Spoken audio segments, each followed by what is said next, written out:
Jewellery शॉपमध्ये आले गोल्डचे कानातले आणि साखळ्या बनवायला। तर नमस्कार मंडळी, स्वागत आहे तुमचं आपल्या मिनी व्लॉगमध्ये। आणि आज मी आलेली आहे अलिबागमध्ये आईसोबत ज्वेलरी शॉपमध्ये आईला कानातले आणि साखळ्या बनवायला।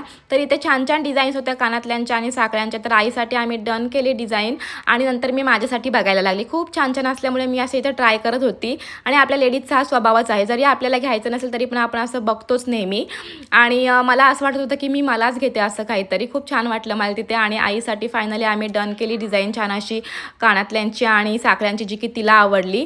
आणि इथे मी बिलावर सही केलेली आहे आणि त्यांना पैसे पण दिलेले आहेत। तर आईचे जुने कानातले आणि साखळ्या होत्या, तर त्या मोडून आईला नवीन घ्यायच्या होत्या कधीपासूनचे, त्या आज घेतल्यात आम्ही इथे। आणि वरती पैसे पण एक्स्ट्रा द्यावे लागलेले आहेत। तर बाकीच्यांची प्रोसेस चालू होती सगळी। तर आम्ही इथे बसलेलो आणि त्यांनी आम्हाला इथे थंडा प्यायला दिला। तर मला आठवलं की अरे बापरे, श्रियांसाठी तूप घ्यायचं आहे। मग इथे बसण्यापेक्षा म्हटलं चला पहिलं तूप घेऊन येते मी।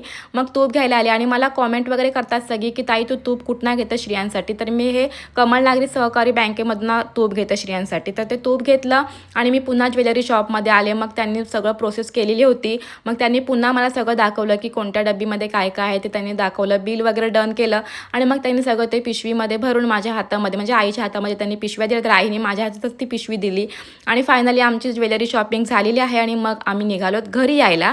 तर रस्त्यात श्रियांना दिसलं ग्रेप्सची गाडी। मग काय लगेच ओरडतोय तो की आई मला ग्रेप्स पाहिजे। मग श्रियान बाबूसाठी मी ग्रेप्स घ्यायला गेले आणि त्याचं असं असतं की हातात त्याला 2-3 तरी द्राक्ष खायला लागतातच। मग त्याच्यासाठी मी हातामध्ये 2-3 द्राक्ष घेऊन आली खायला आणि तो खूप खुश झाला।